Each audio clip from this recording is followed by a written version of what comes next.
መንግስት ሊወድቅ የተቃረበ ያስመሰሉት የሚል ነገር ያነሳሉ የሥርዓቱ ደጋፊዎች ደግሞ እኛ እንደውም ፕሬዝዳንቱ ጭምር ትላንትና በጨፌ ኦሮሚያ ቀርበው ይሄንን መንግስት ተባብረን እንደዚህ ያደርገን እንጥላለን የምትሉ ካላችሁ ክንዳችን ከበፊቱ ትንሽ ፈርጥሟል ስለዚህ ልታሸንፉን አትችሉም እንሰብራለን ብላችሁ ስትሄዱ መሰበርም አለ የሚል ነገርም አስቀምጠዋል የናንተ በዛ ደረጃ ላይ ውይይት ማድረግ ሌሎች ርዕሶች አይቻሉም ወይ የሚለው ነገር ነው ለማሳት ይፈልኩት ከዚህ ጋር መንግስትን በዛ ደረጃ ሪአክት አደረገ ብዬ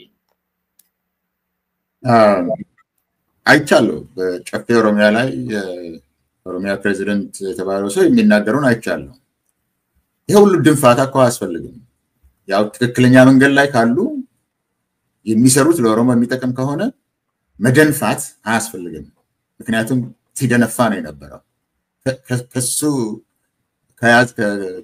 ካለበት ቢሮ ማለትም ከኦሮሚያ ፕሬዝዳንት የሚጠበቅ ንግግር አይደለም እንሰብራቸዋለን እንጫለቃቸዋለን ከገሌ ጋር ለምን ተቀመጣችሁ ከጠላቶቻችን ጋር ለምን ተቀመጣችሁ ብለው የ84 ዓመት ሽማግሌ ስም ጠርቶ ነው የሚናገረው የነበረው ይሄ ተተረተራላችሁ ተቀደዳላችሁ ምናምን የሚል ቋንቋ ከሱ የሚጠበቅ አይደለም ልክስክስ ሰዎች መሆናቸውን ነው የሚነግረው በዛ ቦታ ላይ ሆኖ በዛ ማማ ላይ ሆኖ የጠራ ዱርዬ ቋንቋ ነው የሚጠቀመው የነበረው ትናንትና ይሄ እንዴት አይነት ዝቅ ያሉ ቃላቶቻቸውን እንኳን ለመምረጥ የማይችሉ ሰዎች ናቸው ንግግሮቹ ትክክል አይደሉም ከአፉ የሚወጡት ቃላቶች ከሱ የሚጠበቁ አይደሉም የመጀመሪያ ጉዳይ ለማለት የምፈልገው እሱን ነው ይሄ ግን የሚያመላክተው ነገር አለ ምላሱን እንኳን መጠበቅ የማይችል እንደ ከተማ ዱርዬ የሚናገር ነው አገርህን እየመራ ያለው ኦሮሚያን የሚመራ ያለው እሱ ነው ማለት ነው ስለዚህ ነው መወገድ አለባቸው የምንለው ብልግና ነው አየ ብልግናን በአደባባይ የሚያንጸባርቁ ሰዎች ለአገር መምራት በቂ አይደሉም የሚለው ራሳቸው በራሳቸው የሚያሳዩትን ነገር ነው የምንለው ነገር መወገድ አለባቸው የሚባለው ነገር የሚያሳይ ነው ሁለተኛ የኦሮሞ ምሁራን ኦሮሞ ውስጥ ከተለያየ ቦታ የመጡት ከተለያየ ደም የመጡ ምሁራንና አዋቂዎች መቀመጥ ለምንድነው የኦሮሚያን ፕሬዝዳንት ይሄን ያህል የሚያስደነፋው ለምንድነው እነሱን መቃወም ማለት የምታደርጉት ነገር በኢኮኖሚ መስክ በፖለቲካ መስክ በስራ መስክ በአስተዳደር መስክ በእነዚህ ሁሉ የምታደርጉት ነገር ለኦሮሞ አልጠቀመም ጠቅሞም አላየንም ለኢትዮጵያ አልጠቀመም ለወደፊት ሰላም አይጠቅመም የሚባለው ነገርን ላለነሱ መንገድ ይሄን ሁሉ ድንፋታ ለምን ያስፈልጋል ይሄ ሁሉ ፉከራ ምንድነው የሚያስፈልገው ምሁራንን ነው የምትሰብረው በጠመንጃ አለን እረገኛ በፍርድ ፈነነ ያለው አፈርጥማና ምን ልታደርግ ያንተን ወይም ያንተን ክንድ ምን ልታደርግ ነው በምሁራን ላይ ምን ልታደርግ ነው ይሄ ሁሉ የምትፈክረው በማን ላይ ነው ምሁራን የተለየ ሐሳብ ስላቀረቡ ነው ትናንትና የተለየ ሐሳብ አቀረቡ ሲሉ አይደለም እንደነበረው ሐሳቡ ሲቀርብ ግን እንሰብራቸዋለን ስህተቱ እኮ እሱ ነው የጠፋው ነገር እኮ እሱ ነው የተቃወመውን በሙሉ እሰብርሃለሁ የተቃወመውን በሙሉ ገለሃለሁ ማለት እኮ ነው እንዴ ሀብታም እኔ እኮ በእነሱ ዘመን ነው ወደ ሀገር ቤት እንዳልገባ በክስ ምክንያት ሆንኩት አንድ ሰው እንደዚህ የሚያደርጉ ሰዎች ናቸው ሁለተኛ ከሌሎች ጋር ተቀመጣችሁ የሚለው እሱን ደግሞ በሁለት ነገር እስቲ ልበለው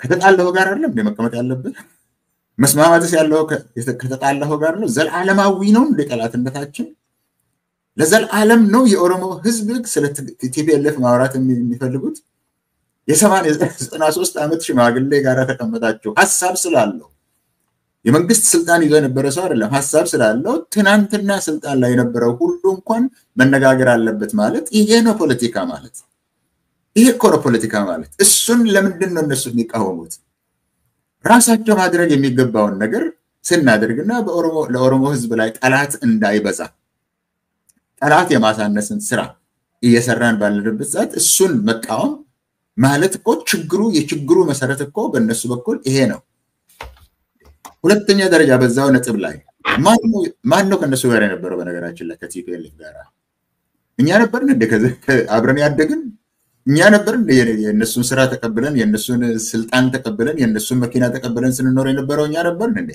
አሁን እነሱ ተገልብጠው ቲፒኤልኤፍ ሰዎች ከነበሩ ጋራ እየተቀመጡ ኦሮሞን ነፃ እናወጣለን ይላሉ። እሱ እኮ ከመወለዱ በፊት ሀብታሙ ይሄ አሁን እዛ ላይ ተቀምጦ የነበረው በፊት ከመፈጠሩ በፊት ስለ ኦሮሞ ትግል ከማወቅ በፊት እኮ መስዋዕት ሲሆኑ የነበሩ ሰዎች ናቸው እዚህ ላይ ተቀምጦ ሲናገሩ የነበረው። ትልልቅ አስተዋጽኦ ያደረጉ ለኦሮሞ ህዝብ ትግል ለኦሮሞ ህዝብ ዕውቀት ትልልቅ አስተዋጽኦ ያደረጉ ናቸው እኮ። እነሱን የተቃወመ እንግዲህ እነሱን የተቃወመ ማንም ሰው ይሁን እንቃወማቸዋለን ካልክ ጠላት አድርጎ ይፈርጃል። ጠላት ነው ብሎ ይፈርጃል። ከኔ ከኦሮሞ ጋራ መስራት ያልቻለ ከኔ ከኦሮሞ ጋር እንኳን መነጋገር ያልቻለ ከአንተ ጋር መስራት ያልቻለ አንተን ጠላት አድርጎ የሚፈርጅ የትኛውን ኦሮሞ ነው ሊያስተዳድርና ሊያበለጽግና ከፍ ሊያደርገው የሚችለው? ችግሩን ነው የሚያሳየው እሱ። ከዛ ላይ የሚናገረው ያለውን ችግር ነው የሚናገረው። መልካም ፕሮፌሰር፣ ከዚህ ጋር በተገናኘ ላነሳ የፈለኩት ቅድም ማስጨሎት የነበረው አንድ ነገር አለ።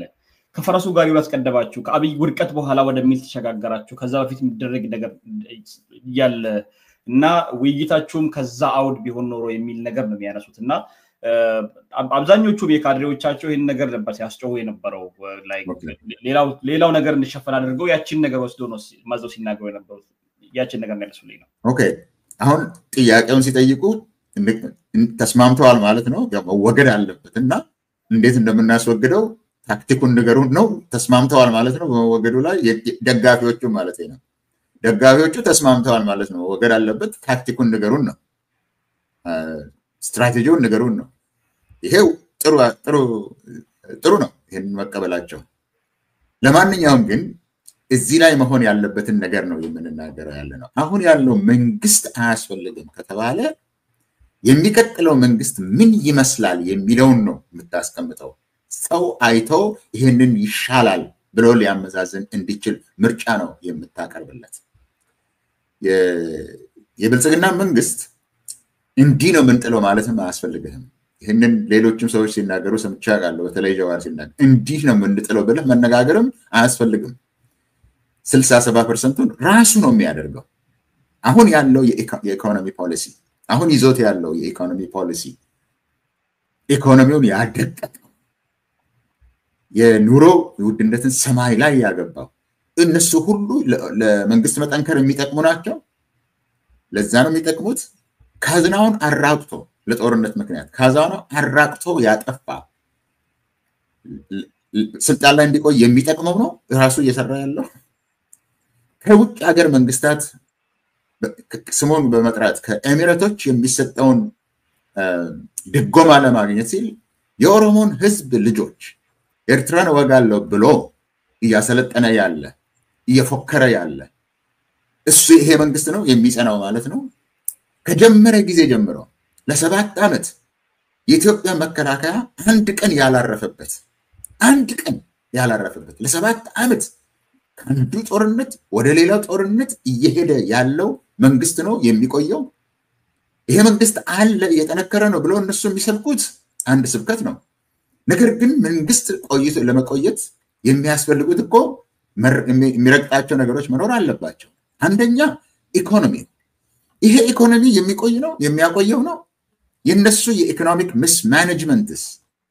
ይሄንን ጊዜ ስለሌለን ስለዚህ ጉዳይ ላይ ዝርዝር ነገሮችን ለመነጋገር ጊዜም ስለሌለን ግን እዛ ሀገር ውስጥ ያሉት ራሳቸው ያውቁታል።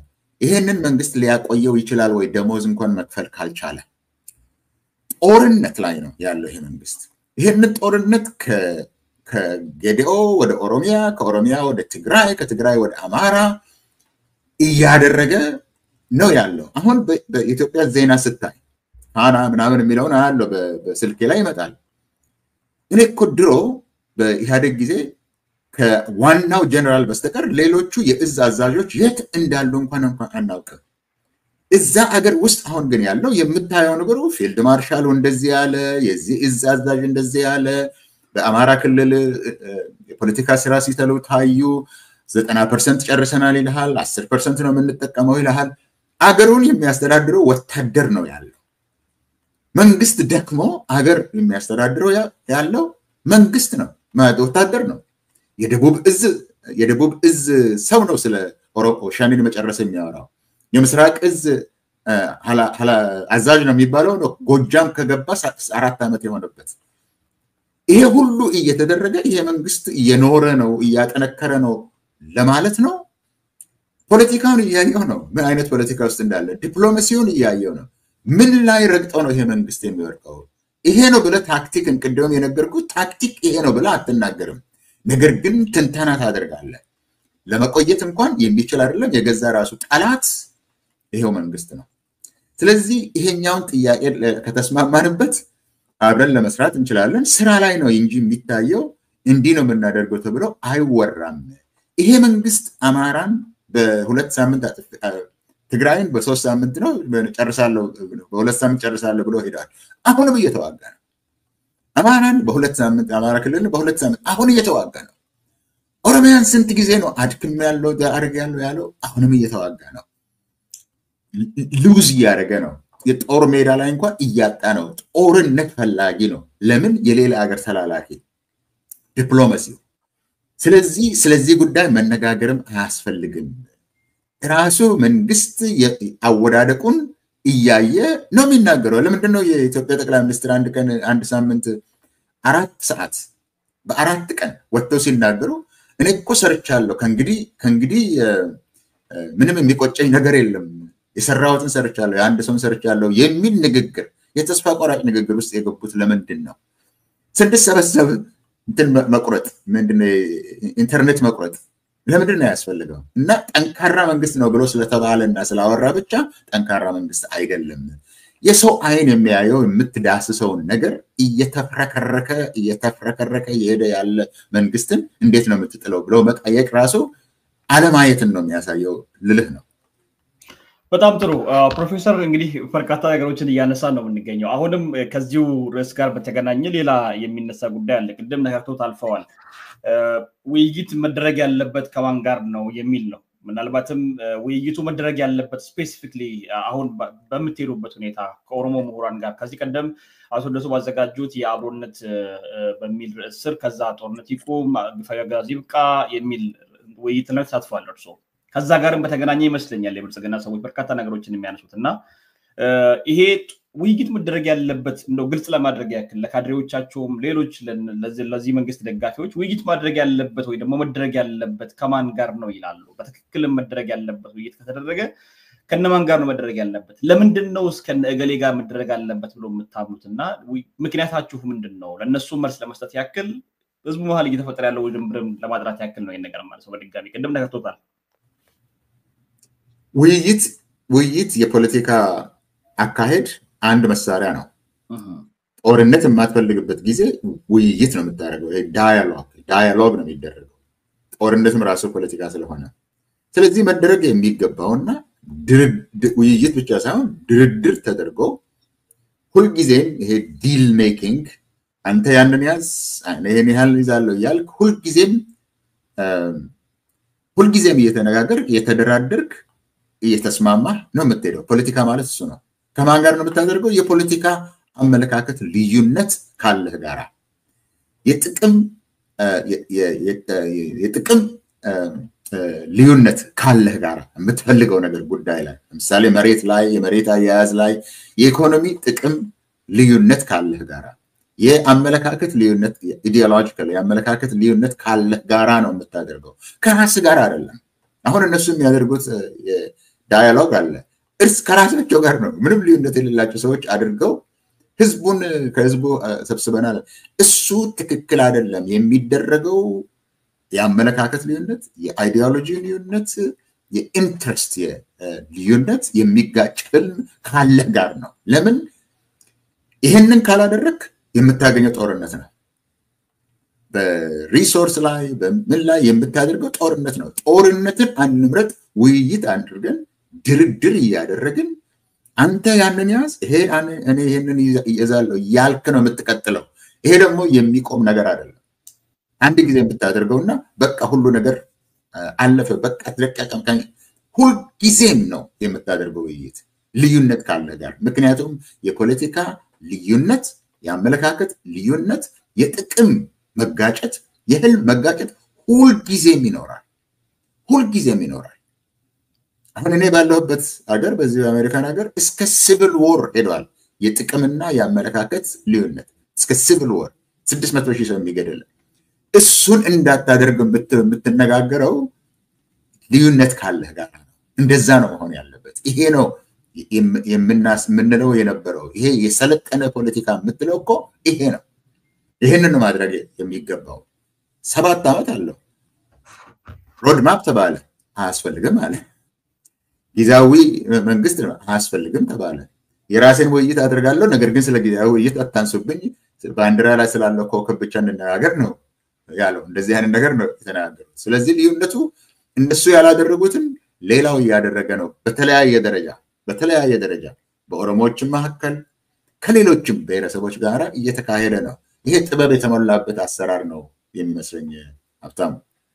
መልካም ፕሮፌሰር፣ ወደ ቀጣይ ውይይታችን እናልፋለን። እንግዲህ ከአብይ ወለድ ሀገራዊ ቀውሶችን በርካታ ነገሮች እናነሳለን። ሰሞኑን ይህንን ለመፍታት ወይ ደግሞ ይህንን መፍትሄ ለማድረግ ነው ውይይት እየተደረገ ያለው እና ከዛም ባሻገር አይኤምኤፍም የእናት ጓዳ የእናት መቀነት ሲባል የነበረው አይኤምኤፍም ለመንግስት ያበደረውን ገንዘብ አሁን ያለበት ሁኔታ ሀሳብ የሚል ነገር አውርሳስቶታል። የዓለም ባንክ ያወጣው መግለጫ አለ። በአጠቃላይ በተለያዩ በተለይ በአገሪቱ ላይ መንግስት ሚራክል የሆነ እድገት ነው እየተደረገ ያለው፣ ተአምራዊ የሚል ነው ያለው እድገት ይሄ ነው እናንተ ማየት ተስኗችሁ ነው የሚል ነው ከዚህ ቀደም ሲያነሳቸው የነበሩ ጉዳዮች።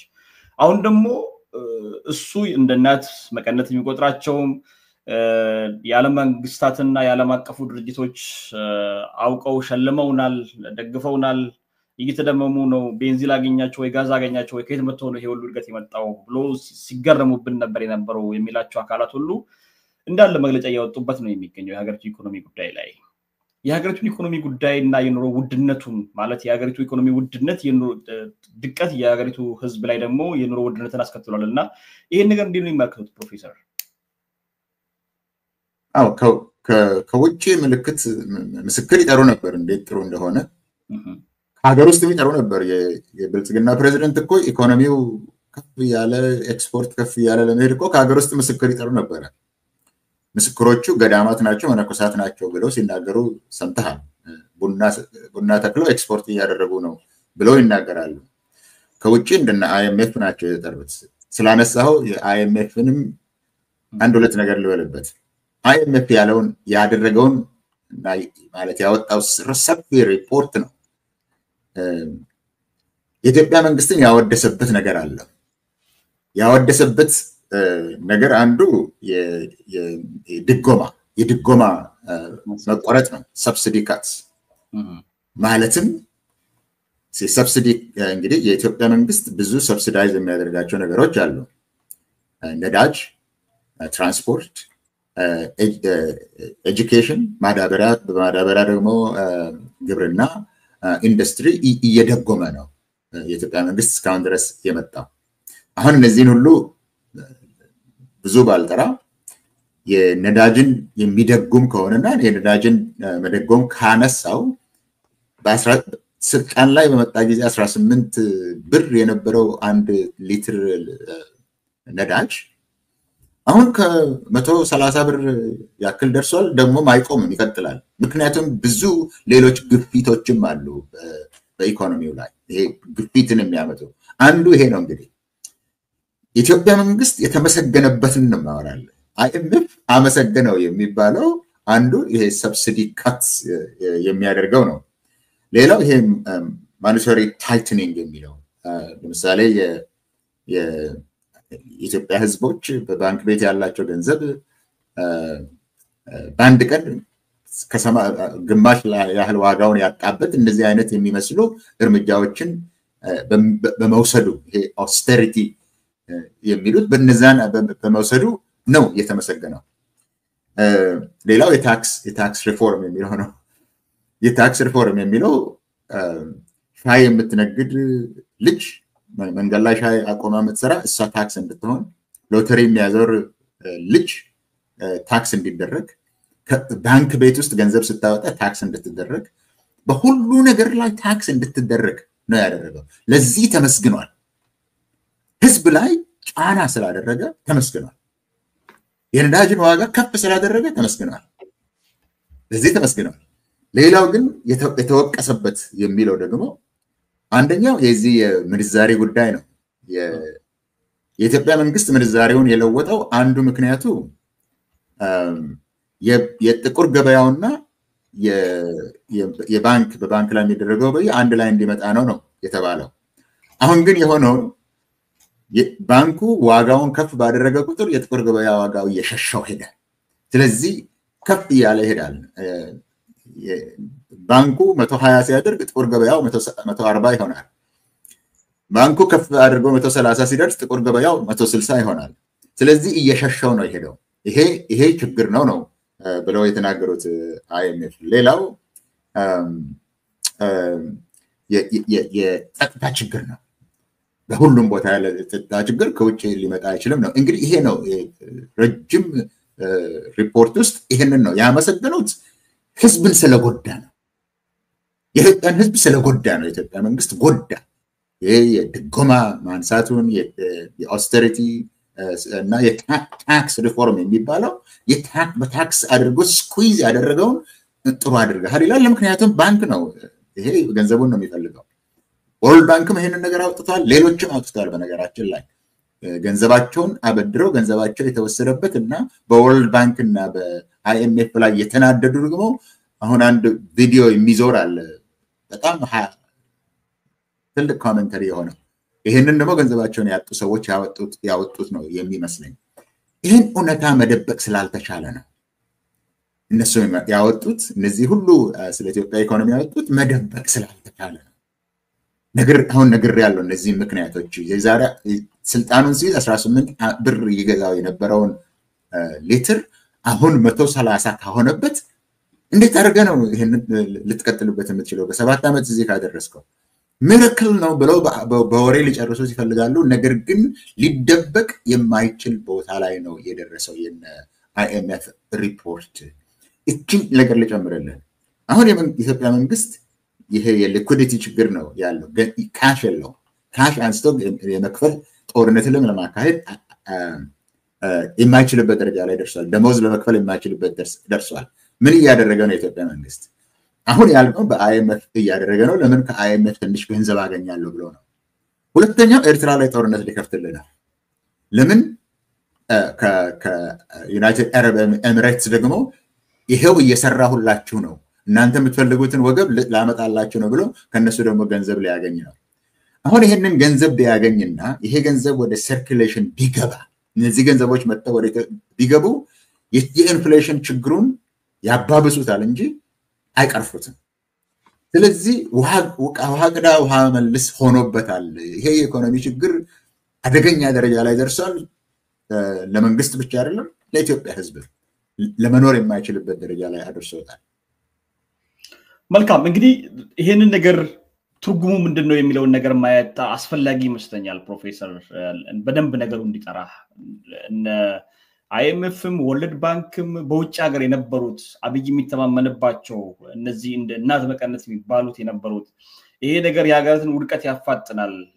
በተለይም IMF ያንን ገንዘብ ሲፈቅድና እነሱ ያንን የIMFን ፕሮግራም እቅድ ላይ ለማዋል ሲሄዱ የሚያነሷቸው ነገሮች ነበሩ። አሁን IMF ራሱ ጭምር ያመሰገነባቸውን እነዚህ ድጎማ ማነሳታቸውን በግብርና መስክ ከማዳበሪያና እንደዚህ ዩሪያ የሚባሉት ተጨማሪ ከማዳበሪያ ጋር የሚገናኙ ጉዳዮችን ማንሳት፣ እንደዚሁ በተለያዩ መንገዶች ከተማ ውስጥ ደግሞ ያሉትን በልዩ ሁኔታ ነዳጅ ላይ ትልቁ የሀገሪቱን ኢኮኖሚ ነዳጅ እንግዲህ ሀገር ውስጥ አይመረትም፣ ከውጭ ሀገር ነው የመጣው።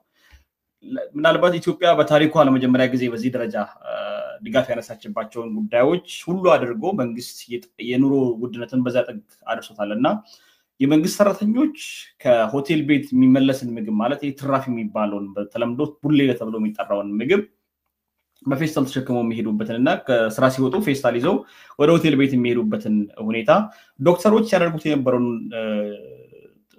ትግል እናስታውሳለን። በቅርብ ጊዜ ምን በላው ደሞዝ ለልጆቻችን አልበቃ ብሎናል፣ ልጃችን ከጠዋት ቁርስ እየጠየቀን ወደ ቤት ስራ መሄድ አልቻልንም ብሎ ብዙ ነገር ሲያነሱበት የነበረውን ጉዳይ ነው ይሄን ነገር የምናነሳውና ትርጉሙ ምንድነው? እና IMF ጭምር በዚህ ደረጃ ይሄንን ነገር መተቸታቸውና ወርልድ ባንክ ጭምር መግለጫ ማውጣታቸው በዚህ ጉዳይ ላይ በአገሪቱ ኢኮኖሚ ጉዳይ ላይ መንግስት ሚራክል ነው እያለ ማለት ነው። መንግስት ሚራክል ነው የሚለው አልሆነም ለማለት ነው። በፐብሊክ ሪሌሽንስ ልናሸንፍ እንችላለን ነው ሚራክል ነው ካልነው እናንተ ስላላያችሁ ስላልሰማችሁ ነው እንጂ ሚራክል ነው ማለት ስላልገባችሁ ነው እንጂ እነዚህ ሁሉ ንግግሮች እኮ እውነታውን ለመሸፈን ነው ያለውን እውነታ ለመሸፈን ነው። ለመሸፈን ግን አይቻልም ነው አሁን ያልኩት። ለመሸፈን አልቻለም። ለምንድን ነው? ይኸውልህ ሀብታሙ እኔ የተናገርኩት በቁጥርና በኢኮኖሚ ትንተና ነው የተናገርኩት። በሰው ልጅ ላይ የሚያደርሰውን አይደለም። አንተ አሁን የተናገርከው በሰው ልጅ ላይ የሚያደርሰውን ጉዳት ነው የተናገርከው። ከተማ ውስጥ ለማኞች ሞልተዋል። ለማኝ ይሄ በሆቴል ቤት ሄዶ በፌስታል የሚሸከመው ይሄ ያየ ገላጭ ነው። እነዚህ አሁን እኔ በቁጥርና በኢኮኖሚ ትንተና ያደረኩት ነገር በሰው ልጅ ኑሮ ላይ ያደረሰው ይሄ እሱ እነዚህ ኢሜጆች ናቸው የሚነግሩ። ልመና ብዙ ነው ከተማ ውስጥ። ትልልቅ ሰዎች የማትጠብቃቸው ቆሞ ሲለምኑ ነው የሚውሉት። ምክንያቱም የሰው ልጅ ያለው በእጁ ላይ ያለው ገንዘብና ሊገዛ የሚችለው ነገር ፈጽመው የተራራቁ ነገሮች ናቸው። ይሄ አሁን የጠቀስካቸው በሰው ላይ ያደረገውን ነገር ያለ ስንት ሰው መድኃኒት አጥቶ ይሞታል። ስንት ህፃን መድኃኒት አጥቶ ይሞታል። ምግብ የሚያጣ ይቻላል መድኃኒት ስለማይኖር ያለው መድኃኒት በትክክለኛ መንገድ የሚመጣ ሳይሆን በኮንትራባንድ የሚገባ ነው። ይስራ አይስራ 3000 ብር ብለህ አንድ ኢንፊውዥን ለታሞ ሆስፒታል ለተኛ ሰው ውሃ ይሄ ድሪፕ የሚያደርገው ያንን ውሃ ለመስጠት ሐኪም ቤቱ ስለማታገኘው ከውጭ ነው የምትገዛው። ከውጭ የምትገዛው ግን በዛ ብር የምትገዛው እውነተኛ መሆኑን እንኳን የማታውቀውን ነው የምትገዛው። ምክንያቱም በኮንትራባንድ ወደ ሀገር ውስጥ የሚገባ ነው። ብዙዎች ሰዎች በዚህ በሶማሊያ በኩል ነው ወደ ኢትዮጵያ ሸቀጦች እየገቡና ከተማውን እየሞሉ ያሉት እንጂ በውጭ በኩል የሚመጣው አይደለም። ስለዚህ ጉዳቱ ሞት ነው የሚያደርሰው መሞት ነው። መድኃኒት አጥተው የሚበላው አጥተው ራሱን የሚገል ቤቱ ሲፈናቀልበት ከፎቅ ላይ የሚዘል ቁጥር ስፍር የለውም።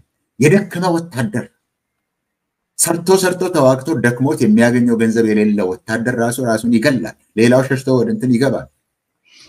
ተማሪ እየተማረ አይደለም። ዩኒቨርሲቲ እየተዘጋ ነው። ራሳቸው ይነግሩታል። ዩኒቨርሲቲ የሚገባ ተማሪ እየጠፋ ነው። በኦሮሚያ በአማራ ክልል ተማሪዎች እየተማሩ አይደለም። ውጤቱ ይሄ ነው። ይሄ ትርጉሙ ይሄ ነው። በሰው ልጅ ላይ የሚያደርሰው ትርጉም ይሄንን ነው የሚመስለው።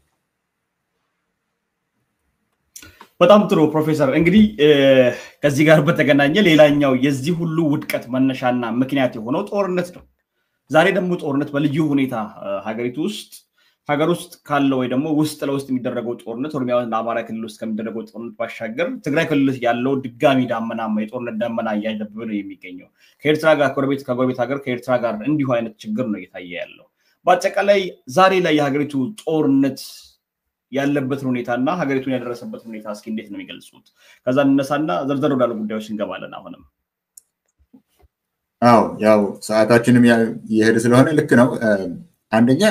አንድ ነገር በዚህ ጦርነት ጉዳይ ላይ ሰው መረዳት የሚያስፈልገው በእንደኔ አስተሳሰብ ይሄ መንግስት ያለ ጦርነት መኖር አይችልም። ምክንያቱም ጦርነት ነው። ጦርነት አለ። የኢትዮጵያ ታሪካዊ ጠላቶች ባንዳዎች ምናምን ካላለ በስተቀር ሰው ወደ ራሱ መመልከትና ጥያቄ መጠየቅን ያመጣል። ጦርነት አለ ግን በምትልበት ጊዜ ግን ይሄ የስቴት ኦፍ ኢመርጀንሲ ያደረክ ማንንም ወደ እስር ቤት ትከታለህ። የሚቃወምህን ሁሉ የጮህ ታጣጥላለህ። ከዛ እስር ቤት ትከታለህ። ከዛ መንገድ ላይ ትገላለህ። ለዛ ይመቻቸዋል። ያለዛ መኖር አይችልም። አንድ ሁለተኛ ጦርነት የኤርትራው ጦርነት የኢትዮጵያ ጉዳይ አይደለም። ኢትዮጵያ ወደብ ካላገኘች በስተቀር አትኖርም የሚባለው መች ነው ኢትዮጵያ ወደብ ያጣችው? ወደብ ማለት እቃውን የምታስገባበትና የምታስወጣበት እስከሆነ ድረስ ያ ችግር እስካልተፈጠረበት ድረስ ታፍኜ ሞታለሁ የሚለው ትርክት ሌላ ጉዳይ ነው። ይሄንን አደረጉ ነው የሚሉት እኮ ደግሞ ቲፒኤልኤፍ እና ኢፒኤልኤፍ ተስማምተው ሻጥር ሰርተው ኢትዮጵያን ወግተው ነው ያለ ወደብ አስቀሩን። አሁን ግን ያንን ስብራት መልሰን እንጠግናለን የሚል ቋንቋ ነው የሚያወሩት ያሉት። ይሄንን እንዳልሆነ እኛ እድሜ ያለን ያየነው ይሄንን እናውቃለን። የዛ ጉዳይ አይደለም። ኤርትራ እኮ አሁን ትናንትም ፕሬዚደንቱ ሲናገር ወደቡን መውሰዱት እኮ ብለናል፣ ለሁላችንም ይጠቅማል ብለናቸው ነበረ። አሁን ግን ይሄ ጉዳይ የወደብ ጉዳይ የኢትዮጵያ ጉዳይ ስንት ቦታ ተናግሬያለሁ። አንድ ያለ ጦርነት መቆም ስለማይችል ነው። ሁሉን ኢትዮጵያ አካባቢ ደግሞ ወቅቶ ስለጨረሰ ከሌላ ሀገር ጋር ደግሞ እዋጋለሁ ነው የሚለው ያለው። ለምን? አንደኛ ለራሱ ካለ ጦርነት ስለማይችል፣ ሁለተኛ መልእክት ተቀብሎ ነው። የሌላ ሀገር ተላላኪ ሆኖ ነው። የሌላ ሀገር ጉዳይ ፈጻሚ ሆኖ ነው። ይህም ሰፊ ነገሮች ስለሆኑ ብዙ ልንሄድበት አያስፈልግም። ምክንያቱም በቀጠናው ያለው ውድድር አለ። በቀይ ባህር ቤይስን በዛ አካባቢ የቀጠናዊ ውድድር አለ። በአንድ በኩል ሳዑዲ አረቢያ የምትመራው፣ በሌላ በኩል ዩኤኢ የምትመራው የቀጠናዊ ውድድር አለ። በዚህ ውድድር ውስጥ ከኢትዮጵያ ጋር ያለችው የቆመችው ዩኤኢ ናት። ተንኳሽ አድርጋ የምትሄደው ይሄው እየሰራው ነው ላመጣልህ ነው እና ገንዘብ ስጠኝ ለማለት ነው። እነዚህ ነጥቦች ናቸው እዚህ ላይ መነገር የሚገባቸው። ይሄ የኢትዮጵያ ጉዳይ አይደለም፣ ለኢትዮጵያ አይደለም ይሄ ጦርነት። ይሄ ወደብም ለኢትዮጵያ አይደለም። ኢትዮጵያ በርበራ አላት፣ ጅቡቲ አላት፣ ላሙ አላት፣ ሌሎችም ልትጠቀምባቸው የምትችላቸው አሉ። ማንም አይገልም። አትሞት ኢትዮጵያ አትሞትም። ወደብ አይኖራት አልሞተችም። 30 ዓመት ወደብ አልኖራትም። ከዛ በፊትም ወደብ ያልነበራት ጊዜ አለ። አልሞተችም፣ አትሞትም። ይሄ የነሱ አንድ የፖለቲካ ታክቲካቸው ነው። ሁለተኛ የሌላ ሀገር ጉዳይ ፈጻሚዎች ናቸው። ባንዳ ሰውን ይላሉ። ከነሱ የበለጠ ባንዳ በኢትዮጵያ ታሪክ አልተፈጠረም። መልካም እንግዲህ ይህንን ነገር በደንብ ዘርዘር አድርገን እንድናየው ነው የፈለኩት። ሌላኛው በተለይም በልዩ ሁኔታ አሁን ከወደብ ጋር በተነሳ ጉዳይ እየተደረገው የጦርነት እየተመታ ያለው የጦርነት ድቤና ነጋሪትን በልዩ ሁኔታ እንድንመለከተው ነው የፈለኩት። እርሶም አሁን ሲያነሱ የወደብ ጉዳይ የኢትዮጵያ ጉዳይ አይደለም የሚል ነገር አንስተዋል። ይሄ የውክልና ጦርነት እንዲደረግ ነው የሚፈልጉ አካላት እንዳሉ ነው እርሶም እያነሱልኝ ያሉት እና ለዚህ ጦርነት ደግሞ ጭዳ ለመሆን ወይ ደግሞ ለጦርነቱ ማገዶ ለመሆን እየተዘጋጁ ያሉት የኢትዮጵያ ወጣቶች ናቸው። በአጠቃላይ ወደቡ ከዚህ ባሻገር ለኢትዮጵያ ያስፈልጋታል ብሎ እርሶ የሚያምኑበት መንገድ አለ ወይ? ከነዚህ አሁን ቅድም ከጠቀሱልኝ ከጅቡቲ፣ ከላሙ፣ ከሱዳን በኩል በተለያዩ መንገዶች ኢትዮጵያ ማግኘት ትችላለች። ወደቦችን ስትጠቀም ነበር የነበረው ላለፉት 27-28 ዓመታት አሁንም ጭምር እየተጠቀመች ነው የምትገኘው እና ወደቡ አያስፈልግም ወይ? ያ ለወደቡ ክራይ የሚከፈለው ነገር እንደዚህ የሚደረገው ነገር ያስፈልገናል፣ ሌላ ነገር ግንባታ እናደርግበታለን የሚል ነገር ነው የሚያነሱት የመንግስት ሰዎች እና ይሄንን እርሱ ደግሞ አይ ጦርነቱ የኛ ጦርነትም አይደለም የውክልና ጦርነት የሚደረገው ለዛ ጦርነት ደግሞ ኢትዮጵያኖች ናቸው ሊማገዱ የተዘጋጁት። የእርሱ ምልከታ ምንድን ነው ከዚህ ጋር በተገናኘ? ቅድም እንዳልኩት የኢትዮጵያ ከዚህ በፊትም ብዙ እንደተናገርኩት የኢትዮጵያ መንግስት የኢህአዴግ መንግስት ከዚህ በፊት በኤርትራ ጦርነት ጊዜ ብዙ ወደቦች ኢትዮጵያ እንድትኖራት እናደርጋለን ብሎ ይሄ የዲቨርሲፊኬሽን ስትራቴጂ ተጠቅሞ ነው የሚሄደው የነበረው። በአንድ ቦታ የሚያዝም ነው ማለትም አሰብን ብቻ ይዘን አንቆይም፣ ጅቡቲን ብቻ ይዘን አንቆይም፣ በርበራን ብቻ ይዘን አንቆይም፣ በአንድ ቦታ ብቻ አንቆይም። ኢኮኖሚያችን አሳድገን ወደ ውጭ የምንልካቸው ምርቶች ሲበዙ ብዙ ባለወደቦች ዋጋቸውን ቀንሰው ከኛ ጋር ስሩ ይኖራል የሚል ስትራቴጂ ነው ያላት። ሰርቷል ደግሞ ይሄ እስካሁን ድረስም ሰርቷል። አሁን ከኢትዮጵያ የሚወጡ እቃዎች አብዛኞቹ የሚወጡ እቃዎች ከዚህ በፊት ብዙ ኢንቨስትመንት የተደረገባቸው አሉ። የጅቡቲ ሀዲዱም መንገዱም የጅቡቲ ወደቡም ራሱ በርበራ ላይ ደግሞ እስከ 19% የጋራ ባለቤትነትንም እስከ መያዝ ደርሳ ነበር ኢትዮጵያ። ከአዲስ አበባ በሞያሌ በኩል አድርጎ በኢሲዮሎ በኩል አድርጎ እስከ ላሙ የሚሄደው 6 ሌን ያለው መንገድ የተሰራው ለኢትዮጵያና ለደቡብ ሱዳን ነው። እስከ በኬንያ በኩል እነዚህን ወደቦች እንኳን አናሟላም ነው ማለት። ወደ ውጭ የምንልከው እነዚህን ሁሉ አናሟላም። ነገር ግን የግላችን ያስፈልገናል ተብሎ ቢባል እንኳን በጦርነት አይሆንም። እንደሱ ቢባል እንኳን በጦርነት አይሆንም። የኢትዮጵያ መንግስት ግን የሚለው በዓለም አቀፍ ሕግ ተቀበለን በኮመርሻል ወደብ ያስፈልገናል ይልና እንደሱ በተናገረው ቃል ባህር ኃይልም ያስፈልገናል፣ ባህር ኃይልም የገነባ ነው። ለዚህ ነው እንዴ ማለት ባህር ሳይኖር ባህር ኃይል የገነባው አንተ። ስለዚህ ደግሞ አሁን ያስፈልገኛል፣ ዓለም ሁሉ ተቀብሎኛል። አንድ አገር በኃይል ይልና ይህንን የአሰብን ወደብ ወይም ሌላውን ወደብ ውረድ ብሎ የነገረው የለም። አንድም ሀገር የሚለውም የለም የኢትዮጵያ መንግስት። ስለዚህ ይሄ የወደብ ጉዳይ የሚሉት አስፈላጊ ለኢትዮጵያ የሞት ሽረት ጉዳይ ስለሆነ አይደለም። ቢኖርህ ጥሩ ነው። ወደብ ቢኖርህ ጥሩ ነው። የራስ ወደብ ቢኖርህ ጥሩ ነው። ምንም ችግር የለውም። ግን ልንገር ለሰው ሁሉ የሚገባውን ነገር ወደ ጅቡቲ የሚከፈለው 1.5 ወይም 6 ቢሊዮን ብር በአመት ወደ ጅቡቲ ገንዘቡ የሚከፈለው ጅቡቲ እኮ ለሴኩሪቲ፣ ለኤነርጂ፣ ለኢንፍራስትራክቸር ከፍ ለማድረግ የምትከፍለውና ኢትዮጵያ እንድትጠቀምበት ከሚያደርጉት የገንዘብ ምንጮች አንዱ ነው። ያው ለኢትዮጵያ ነው እንጂ ጅቡቲ ምንም አትጠቀምበትም የጅቡቲን ወደብ። ሁለተኛ ወደዛ የሚሄደው ገንዘብ እኮ እዛ ተከፋዮች የሆኑ ኢትዮጵያውያን ወደ ኢትዮጵያ ይመልሱታል። ጅቡቲያንስ የሆኑት ደግሞ እነሱ ደግሞ ከኢትዮጵያ ጫት ይገዛሉ፣ ብርቱካን ይገዛሉ፣ ቲማቲም ይገዛሉ፣ ሌሎችም እቃዎች ይገዛሉ። የሐረርጌ ገበሬዎች ይጠቀሙበታል። ከዛ 1.6 ስለዚህ ጅቡቲ ወስዳ ከኛ በልታ ጨረሰችው የምትለው ገንዘብ ሳይሆን ተመልሶ ወደኛ የሚመጣ ገንዘብ ነው። የራስ ወደብም ቢኖር እኮ ለማሳደስ፣ ለሴኩሪቲ፣ ለኤነርጂ፣ ለትራንስፖርት ለዛ ሁሉ እኮ መክፈል አለብህ። ነፃ ወደብ የለም። ያ ሁሉ ይከፈላል። ይህንን ለማግኘት እችን ትንሽ ገንዘብ ለማትረፍ ከሆነ የሚፈልጉት ለዛ የሚሞት አንድም ኢትዮጵያዊ መኖር የለበትም። ማርጂናል የሆነ ጥቅም ለኢትዮጵያ ለማምጣት የሚመጣ ለዛ የሚሞት ከኤርትራ ጋር ጦርነት ውስጥ ገብቶም የሚሞት የሚማገል ኢትዮጵያዊ መኖር የለበትም። በእነዚህ ምክንያቶች አትሞትም ኢትዮጵያ ትኖራለች። ስለዚህ የጊዜውም አይደለም አስፈላጊም አይደለም። ምን ጊዜም ደግሞ በጦርነት የሚሆን መሆን የለበትም። ለብልጽግና ካልሆነ በስተቀር ለኢትዮጵያ አይደለም። ብልጽግና የግል የፖለቲካ ጥቅም አለው። ሌላው ደግሞ ለተላላኪነቱ እስከ 30 ቢሊዮን ብር እኮ ተበድሯል የብልጽግና ፕሬዚደንት። ኢትዮጵያ አይደለችም የተበደረችው ከዩኤኢ እስከ 30 ቢሊዮን።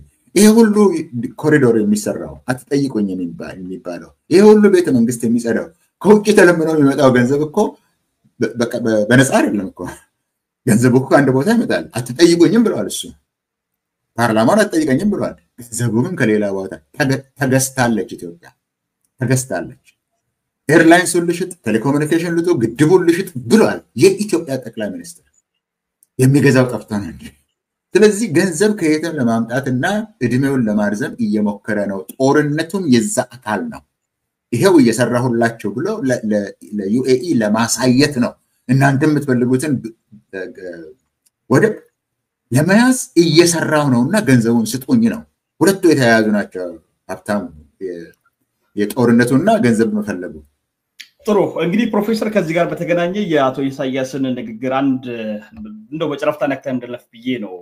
ሰሞኑን በአገሪቱ ሚዲያ ላይ ቀርበው የተለያዩ ነገሮችን አንስተዋል። አብይ አህመድን በልዩ የተችተው ኢሉዥን ያለበት ሰው ነው በርካታ ነገሮችን ብለው ሲተቹ ነበር የነበረውና ከዛም ባሻገር የጦርነቱ ጉዳይ አሁንም ኢትዮጵያ በዛ ገፍታ እየሄደች እንደሆነ ጦርነት ለመክፈት እየሄደች እንደሆነ ሌሎች ሀገራትም ከሷ ጋር ተሰልፏል ብላ እንደምታምን ለዚህም ይሄ የአብይ ቅዠት ያለበት ጉዳይ መሆኑን እንጂ እንደማይሳካለት ምናምን ነገር ነው ሲያነሳ የነበረው። በአጠቃላይ የእርሱን ንግግር እንዴት ነው የተመለከቱት? ምንድነው እስከዛ በኩል እየተነገረ ያለው ነገር? ምናልባት ዘርዘር ያለ ጉዳዮችን ሌላ ጊዜ በደንብ እንመለስበታለን፣ ግን ለዛሬ እንዲሁ ነካክተን ብናልፍ ብዬ ነው። አሁን ህፃን ናቸው፣ ጨቅላ ናቸው፣ መንጨረቅ ናቸው፣ የበሰሉ አይደሉም ብለው የኢትዮጵያን ፕሬዚደንት የኢትዮጵያን ጠቅላይ ሚኒስትር የብልጽግናውን ፕሬዚደንት ለመግለጽ የተጠቀሙበት ቃላቶች ለዚህ የአቶ ኢሳያስ ምስክርነት እኮ አያስፈልግም። ይሄንን እኮ አይተነዋል። 7 ዓመት በደንብ አይተነዋል። በድራማ መልክ አይተነዋል። እንደሱ ናቸው የሚለውን ቃላቶችም በጽሁፍም ምንም ብለናል። እንደዚህ አይነት ነገር ነው የሚያሳዩት። ባህሪያቸው ነው እሱ። ባህሪያቸውን ያው እነዚህን ቅጽሎች ተጠቅመው የኤርትራ ፕሬዚደንት ብለውታል። ከዚህ በፊት በህፃናት አፍ በግጥም በምናምን ሲሉት የነበረው ራሳቸው ብለውታል። የእሳቸው ምስክርም አያስፈልግም። ሁለተኛ ስለ ጦርነት አብረው ስላካሄዱት ጦርነት ነው የተናገሩት። እዛ ላይ ብዙ መቆጨትንም አላሳዩም። የሚያደርጉት ግን ከኢትዮጵያ ጋር ሆነን ብዙ ልንሰራ አስበን በብልጽግና ምክንያት ግን ያሰብነው ነገር ሁሉ ቀረ። ስለዚህ አብረን ያደረግነው ጦርነት መና ሆኖ ቀረ የሚል አይነት ቁጭት እያሳዩ ነው። እሱ የሚያስገርመው ክፍል ነው። ሶስተኛ የተናገሩት ስለ የውጭ ሀገር ሰዎች የውጭ ሀገር መሪዎች በኢትዮጵያ ውስጥ በአካባቢው የሚያደርጉትን ጉዳይ ነው የተናገሩት። የኢትዮጵያ መንግስትም ለዛ ራሱን አሳልፎ የሰጠ ተቀጣሪ መንግስት ነው ያሉት። አሁን ከኢሳያስ አፍ ስለወጣ ከአቶ ኢሳያስ አፍ ስለወጣ ይሄ ትክክል አይደለም ሊሉ ይፈልጋሉ ብዙ ሰዎች። ይሄንን እኛ ስንለው ነው የነበረው። አሁን ሶስቱን የጠቀስኩትን ስንለው ነው የነበረው አይደል?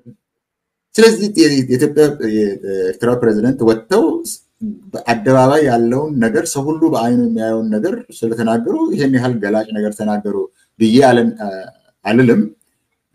ነገር ግን እዚህ ላይ ለኢትዮጵያ ህዝብ ለማለት ለሚሰሙን ሰዎች ለማለት የምፈልገው ትናንትና ኢሱ ብለው ለኤርትራም ታላቅ ባለውለታችን ናት ብለው የኤርትራ መንግስትም ኢትዮጵያ ህዝብም ብለው በአደባባይ ከፓርላማው የሚነቃቅለን የለም ብለው የተናገሩት የብልጽግና ፕሬዝዳንት ነው። ከዛ በታች ያሉት አብረው ደግሞ ትግራይን ጄኖሳይድ ያካሄዱት ጀነራሎችም አብረን ከፍለናል፣ 1000 ዓመት አብረን እንኖራለን ሲሉ የነበሩ እነሱ ናቸው። ያን ሁሉ ያደረጉት እነሱ ናቸው። ያን ሁሉ የመሰከሩት እነሱ ናቸው። አሁን ተመልሰው ታሪካዊ ጠላታችን ናት ይሉናል። ታሪካዊ ጠላታችን ናት ይሉናል። ያን ጊዜ እሱን ለምን አደረጋችሁ ሲባል ባለውለት ለምን ኢትዮጵያውያንን ኤርትራን ተጠቅማችሁ ገደላችሁ ብለን ስንናገር ኢትዮጵያውያንን ለምን ገደላችሁ ስንል ባለውለታችን ነው ያሉት ሰዎች ዛሬ ግን ታሪካዊ ደመኛ ጠላቶቻችን ነው ይሉናል። ይሄንን የሚሰማ ጆሮ ያለው ኢትዮጵያዊ አለ ወይ? ወደ ፈለጉት ነው ወይ የሚነዱን? የብልጽግና ሰዎች እንደፈለጉ ነው የሚጫወቱብን። በአእምሯችንም በህልናችንም በማንነታችንም ላይ እንደፈለጉ ነው ወይ የሚጫወቱብን? ይሄንን የሚገዛ አለ ወይ? አሁንም ወደብ ያስፈልገናልና ኢሳያስ ላይ እንዝመት የሚሉ አለ ወይ? ኢሳያስ እኮ የሌላ ሀገር መሪ ናቸው። ይሄን ሁሉ ያደረጉት እኮ የኛው ሀገር መሪ ናቸው። ኢሳያስንም ጠርተው ናና ጨፍጭፍልኝ ያሉት እኮ ናና ግባልኝ ያሉት እኮ የሱዳንንም መሪ መንገዱን ዝጋልኝና እኔ እዚህ ልጨፍጭፍ ያሉት እኮ የእናንተው ሀገር መሪ የብልጽግና ፕሬዝዳንት ናቸው። መቼ ነው የሚነቃው ኢትዮጵያ ህዝብ ለማለት ነው ጉዳዩ። ይሄ የኢሳያስ ምልክት ምስክርነት አስፈልገንም። ራሱ የኢትዮጵያ ህዝብ መቼ ነው የሚነቃው በዚህ ጉዳይ ላይ የሚል ጥያቄ ነው ያለው። በጣም ጥሩ። እንግዲህ ከዚህ ባሻገር የመጨረሻ መደምደሚያችን የምናደርገውም በዚህ ይሆናል። ምናልባት አጠቃላይ የጨምሮበት እንዲያነሱልኝ የፈለኩት ጉዳይ ነው። ኤርትራ በአጠቃላይ ኢትዮጵያን ለመረበሽ ትፈልጋለች፣ ከሌሎች ጋር ትሰራለች የሚል ነገር ነው ከመንግስት በኩል የሚነሳው። በተለይም ከህወሓት ሰዎችና አማራ ክልል ውስጥ ከሚንቀሳቀሱ ፋኖ ከሚባሉ ቡድኖች ትደግፋለች። ይሄንን መንግስት ለመጣል ነው የምትሄደው። እኛ ደግሞ በዚህ እንሄዳለን የሚል ነገር ነው የሚነሳው። ከዛም ባሻገር አብይ ራሱ ብርጌድ ንሓመዱ የሚባል ቡድን አዲስ አበባ ላይ ማዘዣ ጣቢያውን አድርጎ ወይ ደግሞ ስብሰባ እንዲያደርግ ማዘዣ ጣቢያውን እዛ እንዲያደርግ ቢሮ እንዲከፍት ፈቅዶለት ኢሳያስን የሚገዳደር ቡድን እየፈጠረ ነው የሚገኘውና ይሄ አንዱን ለመውጋት ሌሎችን የሚደግፉበትን ጉዳይ እንዴት ነው የሚመለከቱት? ይሄ ነገርስ አለ ወይ ብለው ያምናል ወይ? በተለይ በኢትዮጵያ በኩል በግልጽ የሚታወቅ ነው። ይሄንን ነገር በግልጽ ድርጅቶቹም ብርጌድ ንሓመዱ የሚባሉ ሰው አድርጎ መልቀቅ ሰጥቶ ለሚዲያዎች ኢንተርቪው እየሰጠ ጭምር ነው የሚገልጸውና በኤርትራ በኩል ግን ኤርትራ ተደግፋቸዋለች የሚባሉ አካላትም ኤርትራ ተደግፈናለች አዎ አላሉም። ወይ ደግሞ ኤርትራ አዎ እነዚህ አካላት ተደግፋቸዋለሁ ብላ አትናገርም። እነዚህ ነገሮች እንዴት ይመለከቷቸውና ይሄስ ወዴት ነው የሚያመራው ፕሮፌሰር? የዲፕሎማሲ ስራዎችን ሬከርዱን ኢዮ በዚህ በኩል ከኤርትራም ጋራ የተጣላው ብልጽግና ነው። አሁን ከጅቡቲ ጋርም የተጣላው በዚህ የአፋር ትራያንግል የሚባለውን አፋርን አሰብ የአፋር ነው የሚለውን ትርክት ጀምሮ የኩሽ ነው የኩሽ ህዝብ ቴሪቶሪ እስከ ቀይ ባህር ነው የሚሄደው የሚለው የኢትዮጵያ መንግስት ነው። በዚህ ምክንያት ጅቡቲን አስቀይሟል። ከሶማሌላንድ ጋር ባደረገው ግንኙነት ከሶማሌ ጋር አጣልቶናል። ከሱዳን ጋራ በሱዳን ላይ ያደረገው ወደኛ ያለው ሱዳን ጋር ወደ ሀገራችን ቅርብ ያለው ሱዳን ላይ ያደረገው በሄሜቲ በኩል ያደረገው ድጋፍ የዩኤኢ ድጋፍ ነው ከሱዳን ጋር ጠላትነት ውስጥ እንድንገባ ያደረጋል። ይሄ ሁሉ ሲፈተፍት ከርሞ አካባቢው ያሉትን ሀገሮችን በሙሉ የኢትዮጵያ ጠላት አድርጎ ሲያበቃ ትግራይን ደግሞ ለ836 ቀናት ጠቅላላ ትግራይ ላይ ሲጅ አድርጎ ሲያበቃ የትግራይ ሰዎች ከኤርትራ በኩል በመዳ በኩል ካሉት ጋር ስለተገናኙ ክልክል ነው የሚለው ለዛ የሚበቃ ሞራል የላቸውም። መከልከል አለብን ለሚለው ለዛ የሚበቃ ሞራል እንኳን የላቸውም። እነሱ ራሳቸው ይሄንን ሲያደርጉ የነበረው ይሄንን ሲፈታፍቱ የነበሩትና ኢትዮጵያን ከሁሉ ጋራ ጠላት ያደረጉት ስለሌላ ደግሞ መነጋገርም አይችሉም። ደግ አደረጉ። ተገናኝተው ቢሆኑም የትግራይ ሰዎች ተገናኝተው ከሆነም ደግ አደረጉ ነው የሚለው እና ታፍነው እንደገና ሲጅ ውስጥ ይግቡ እንደገና ከበባው ይፈጸምባቸው ጄኖሳይድ ይፈጸምባቸው ከአማራ ጋርም ያደረጉት ግንኙነት ትክክል ነው። ከአፋርም ጋር ያደርጉት ዞሮ ደግሞ ከኤርትራ በኩል ካሉትም ያደረጉት ትክክል ነው። ልክ ነው። ማድረግ አለባቸው። እንደገና ያከበባ ተደርጎባቸው መራብ ማለቅ መጥፋት የለባቸው። በጎ ነው ያደረጉት። ይሄ ለኢትዮጵያ ጥሩ ነው። ህዝብ ለህዝብ መገናኘቱ ጥሩ ነው የሚሆነው። የተቸገረ ሰው ደግሞ ህይወቱን ለማትረፍ የማያደርገው ነገር የለም። አድርገውት ከሆነ ነው ምለው አድርገውት ከሆነ አይ የኢትዮጵያ መንግስት ግን ከውጭ ሀገር ጋራ የሚገናኘው የኢትዮጵያ አካል መነጋገር የሚችለው ፌደራሉ መንግስት ብቻ ነው ካለ ለመከልከል ከፈለገ ትግራይ የኢትዮጵያ አካል ናት ይበልና በአስመራ በኤርትራ በኩል ያለውን ድንበር ለመጠበቅ ወታደርን ያስፈር። ወታደርን ለመጠበቅ ኢትዮጵያውያንን ለመጠበቅ ኢትዮጵያን ዳር ድንበርና ሉዓላዊነት ለመጠበቅ ያስፈር። ያንን ካደረገ በኋላ ሀገሪቱን ዳር ድንበሯን ከጠበቀ ዋናው ስራውን ከሰራ በኋላ ለመገናኘት አትችሉም ብሎ ይናገር።